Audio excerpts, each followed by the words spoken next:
Alors, ce premier ECG démontre un rythme régulier. La fréquence est à 132 par minute. L'axe est dévié à droite puisqu'il est négatif en D1 et positif en D2. Il y a une dilatation auriculaire droite puisque l'amplitude des ondes P est anormalement élevée dans les dérivations D2 et V1, plus de 2,5 mm en D2 et plus de 1,5 mm positif en V1. Le QRS démontre des critères d'amplitude suggérant une hypertrophie ventriculaire droite avec un R beaucoup plus grand que le S en V1 et une onde S égale à l'onde R en V6. Le segment ST est sous-décalé dans les dérivations D2, D3, VF et sous-décalé de V2 à V5 inclusivement, témoignant probablement d'un processus ischémique sous-jacent. Si on utilise le segment TP comme ligne de référence, il nous apparaît clair que de V2 à V5, le segment ST est sous-décalé d'au moins 1 mm avec des ondes T qui sont inversées. Le QT, à son plus long, mesure 7 mm, soit 280 millisecondes. Pour corriger pour la fréquence, nous utilisons la formule de Bézet comme mentionné au cours. Pour obtenir le QT corrigé, nous prenons le QT en secondes, soit 0.280, divisé par le radical de l'intervalle RR en secondes. L'intervalle RR est obtenu en divisant 60 par la fréquence calculée, soit 160 divisé par 132,45, radical 0.77. Donc, 0.280 divisé par 0.67, 0.280 divisé par 0.67 donne 417,9. Donc, normal. Sur cet électro, le rythme est régulier. La fréquence est à 100 par minute. Si on regarde les deux premiers complexes, il y a 15 mm ou 3 gros carreaux qui séparent les deux complexes. Alors, si on fait 300 divisé par 3, ça nous donne 100 à la minute. Donc, à la limite de la tachycardie, les ondes P sont positives en D2, D3, AVF, donc compatibles avec un rythme sinusal. Inférieur à 100, donc on ne peut pas parler encore de tachycardie, mais nous sommes juste à la limite. L'intervalle PR est normal, inférieur à 200 millisecondes et supérieur à 120 millisecondes. La morphologie des ondes P n'oriente pas vers une dilatation auriculaire ni droite ni gauche. Le QRS est fin, n'est pas élargi. Il n'y a aucune dérivation qui suggère des critères d'hypertrophie ventriculaire droite ni gauche, puisque nous n'avons aucun critère d'amplitude. Par contre, en ce qui a trait à l'amplitude, ce qui nous frappe sur ce tracé, c'est le microvoltage. Dans les dérivations précordiales, il n'y a aucune dérivation où le QRS dépasse 5 mm. Et dans les dérivations des membres, pardon, aucun complexe ne dépasse 5 mm. Et dans la dérivation précordiale, aucun complexe ne dépasse 10 mm. Donc, ce tracé rencontre les critères de microvoltage avec les diagnostics différentiels qui peuvent inclure, comme discuté au cours, un dépassement péricardique, une obésité importante, une maladie pulmonaire obstructive chronique importante.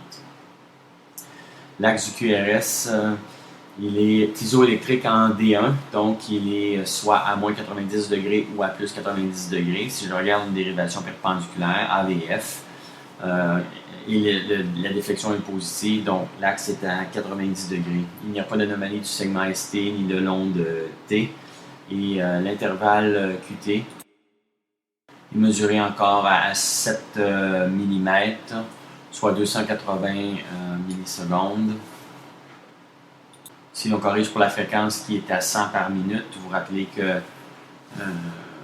l'intervalle RR en secondes nous est donné par 60 divisé par la fréquence calculée, soit 100, avec le radical de ce dernier. Et en faisant le calcul pour la correction, on obtient un QT corrigé à 364 millisecondes. Sur cet électro, le rythme est régulier. La fréquence est à 114 battements par minute. Donc, le patient est tachycarde. Les ondes P sont positives en D1, D2, D3, VF. Donc, le rythme est sinusal. On peut parler de tachycardie sinusale. L'onde P mesure 120 millisecondes en dérivation D2 et la déflexion négative de l'onde P en V1 et de au moins 1 mm², le tout compatible avec une dilatation auriculaire gauche. Il n'y a pas de critères d'anomalie auriculaire droite. L'axe du QRS est compatible avec une déviation axiale droite puisque négatif en D1 et positif en D2. Le QRS est de largeur normale. L'onde R est plus grande que l'onde S en V1 et l'onde S est plus grande que l'onde R en V6, compatible avec une hypertrophie ventriculaire droite. Le segment ST est sous-décalé dans les dérivations V2, V3, V4 jusqu'à V5. Ce sous-décalage oscille entre 0,5 et 1 mm, pouvant être compatible avec un phénomène ischémique. Ce sous-décalage est également présent dans les dérivations inférieures, D2, D3 et AVF. L'intervalle QT est mesuré en son maximum 9 mm de large. Si vous regardez les dérivations V3, vous vous rappellerez qu'il faut mesurer du début du QRS jusqu'à la fin de l'onde T. Cette mesure oscille entre 8 et 9 mm. Si on le prend à 9 mm, il s'agit d'un QT à 360 millisecondes, qu'on divise par le radical de l'intervalle RR, soit 0,72. Si on calcule 360 divisé par 0,72, là on obtient un QT corrigé à 500 millisecondes, ce qui est élevé. Sur cette ECG, le rythme est régulier. La fréquence est à 54 battements par minute. L'intervalle PR est normal. L'axe du QRS est normal puisque positif en D1 et en D2. L'argent du QRS est normal. Il n'y a pas de critères de voltage, d'hypertrophie ventriculaire gauche ni droite. Le segment ST est isoélectrique, mais l'onde T est profondément inversée dans la dérivation de V1 jusqu'à V6, pouvant témoigner d'un phénomène ischémique. Le QT à son plus long mesure 12 mm, soit 480 millisecondes non corrigé. Une fois corrigé pour la fréquence, on obtient un QT à 457, ce qui est légèrement élevé. Probablement il y a un phénomène ischémique sous-jacent. Sur ce tracé, le rythme est régulier. La fréquence est à 60 battements par minute. L'axe est normal, positif en D1, D2. L'intervalle PR est normal, inférieur à 200 millisecondes. La largeur du QRS est inférieure à 110 millisecondes, donc normal. Là, on pourrait argumenter qu'il y a présence de dilatation auriculaire gauche puisque l'onde P sur le deuxième complexe mesure plus de 120 millisecondes et que l'on devine plus d'1 mm² dans la déflexion négative de l'onde P dans la dérivation V1. Mais il n'y a pas de critères de dilatation auriculaire droite.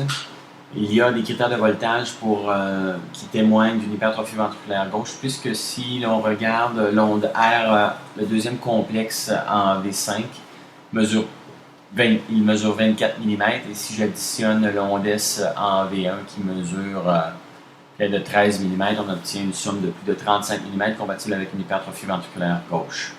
L'intervalle QT est affreusement long.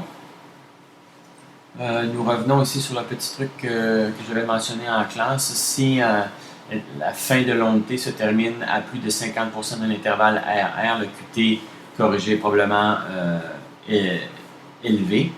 Ici, il mesure près de 20 mm dans la dérivation la plus longue, soit 800 millisecondes non corrigées, puisque la fréquence est à 60 par minute.